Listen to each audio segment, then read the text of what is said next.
Welcome to the introductory video for Chapter 28, Incorporating Sources, and Chapter 29, Synthesizing Ideas.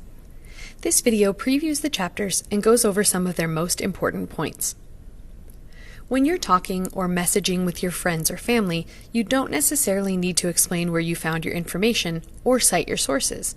However, even in slightly more formal scenarios, like arguing about vaccinations with an acquaintance online, you might be asked to. In academic writing for your classes, you will usually be asked to be explicit about where you got your information.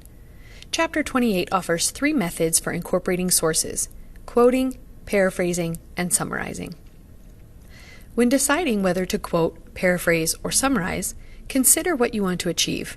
Do you want to tell your readers what your source said using your source's own words? That's the time to quote. Do you want to use your own words and syntax, sentence structure, to convey the details of a passage? Paraphrase is probably your best bet.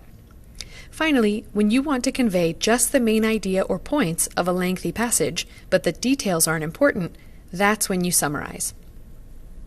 Whether you choose to quote, paraphrase, or summarize, there are a few key things you need to do.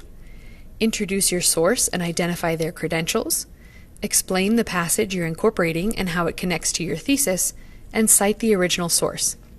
Yes, even if you're putting their words into your own words, you must cite the original source because you're interpreting their ideas. Any information you use from an outside source must be followed by an in-text citation and be listed on your works cited page.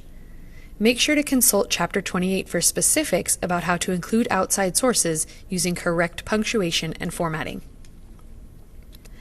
Chapter 29 discusses how to synthesize ideas from your outside sources.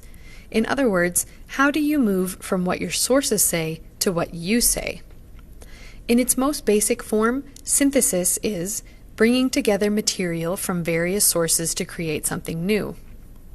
The first step in synthesis is to identify what your sources have in common, how they differ, and whether or not they refer to each other. Remember, research is a conversation. Good writers consider the viewpoints and perspectives of multiple sources.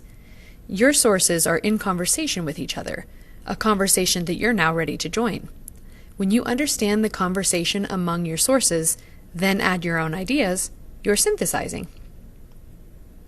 After you understand what your sources say, consider how they connect to your topic and thesis. Do they agree with you, disagree with you? Do they offer new counterarguments, solutions, questions, or sources? Keep in mind that your research question, thesis, and stance may change throughout your research process, and that's okay. Synthesis takes you from listening to the conversation to being an active participant in it. Thank you for watching. Contact your instructor with any questions.